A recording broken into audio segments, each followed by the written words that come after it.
काही लोक नुसतेच कष्ट करतात आणि काही लोक कष्ट न करता पुढे जातात. हे पहा, एखादं वाक्य जे आहे जोडून तोडून जे आहे ते चालवणं काही बरोबर नाही.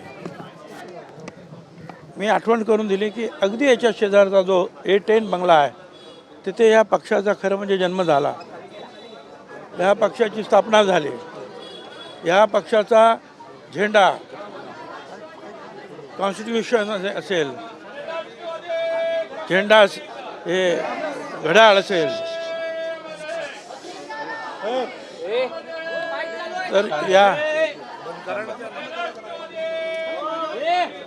तर या सगळ्याचं जे आहे हे काम सगळं इथेच झालं.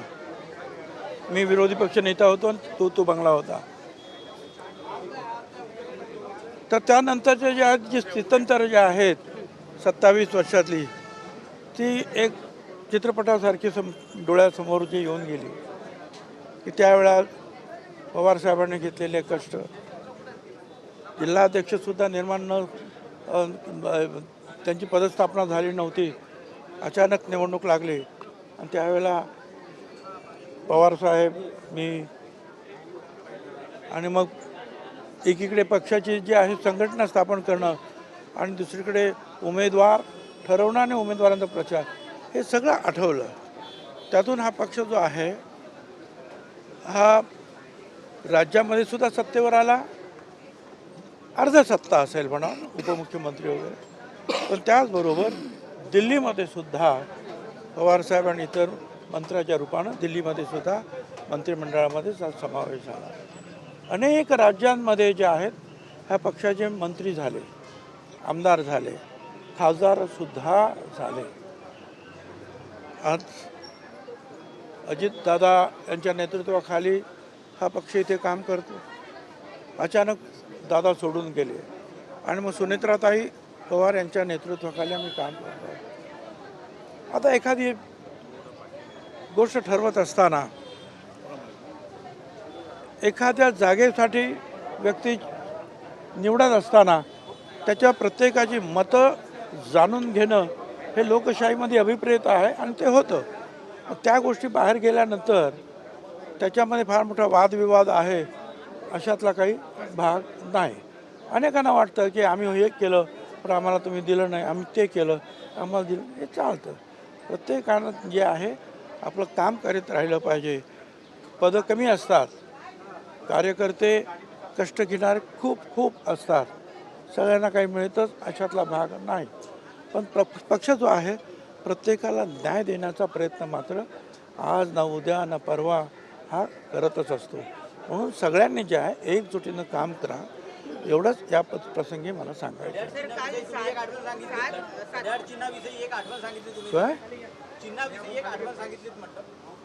सांगितलं ना, चिन्ह असंच तिथे ज्या अगोदर आम्ही एस काँग्रेस होती ती आमच्यामध्ये विलीन झाली. याच दिवशी षण्मुखानंद हॉलमध्ये चरखा दिला.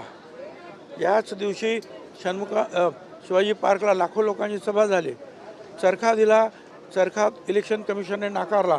मग हे घड्याळ आम्ही पाठवलं असं ते नाकारलं आणि मग घड्याळाला जे आहे 2 अशी जे आहेत खाली स्टँड लावले, ते घड्याळ मंजूर झालं, जे आज आमचं चिन्ह आहे. सर, सातपुडा बंगल्याच्या बाबतीत काल सकाळी एक बातमी छापून आली होती. त्या प्रकरणामध्ये आता गुन्ह्याची नोंद करण्यात आलेली आहे. कोण ही व्यक्ती आहे ज्याच्या विरोधात हा गुन्हा दाखल नाही, त्याच्यामध्ये पकडलेत लोकांना. कोणीतरी एक आमच्या धोबी समाजाचा बांधव तिथे राहतो, त्याचा त्या बंगल्याशी संबंध नाही, ते दुसऱ्या बंगल्यात काम करतो. म्हणजे मला जे कळलं ते त्यांचा एक मुलगा नवीन काहीतरी वकील झालेला आहे. तो ज्या वकील फर्ममध्ये जातो त्याने सांगितलं की बाबा ही जाहिरात, अशी एक जाहिरात दे, याने जे आहे त्या बंगल्याचा पत्ता टाकला. का बाकी त्यानंतर पोलीस आले, पोलिसांनी त्यांना ते घेऊन गेले. कोणी हे काय केलं आमचा त्याच्याशी काही संबंध माहीतसुद्धा नाही. कारण तिथे जे अनेक बंगल्यामध्ये काम करणारे जे आहेत सेवक राहत असतात, मग त्यांची मुलं वेगवेगळ्या ठिकाणी जे काम करत असतात, तिथून काय निर्माण झालं तर त्याला नाविलाज असतो. पुलिस त्याच्याबद्दल कारवाई करतात. धन्यवाद.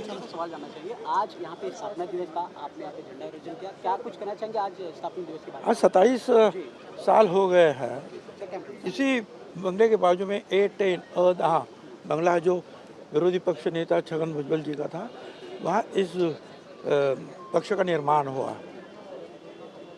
सारी चीज़ें, पक्ष का चिन्ह हो, पक्ष का झंडा हो, पक्ष का नाम हो, एफिडेविट्स हो, सारे जो यहाँ किए गए, तो याद मुझे जो है 27 साल के पहले की आ गई, जो मैंने लोगों के सामने रखा। दादा, अजित पवार जी को आप याद कर रहे हैं कि आज हमारे बीच अजित पवार नहीं है, ठीक है, स्थापना दिवस मनाया जा रहा है, ये जो है बड़ी भावुक पल है। दुख की बात है।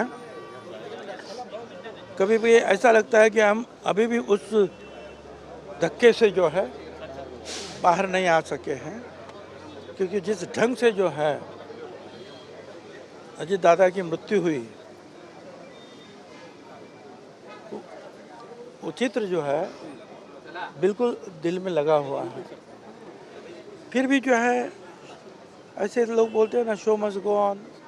हमने जो है सुनेत्रा ताई को जो है हमारा नेता चुना, और उनके नेतृत्व में जो है हम अजित दादा का ये जो काम जो है पक्ष का आगे बढ़ाएंगे।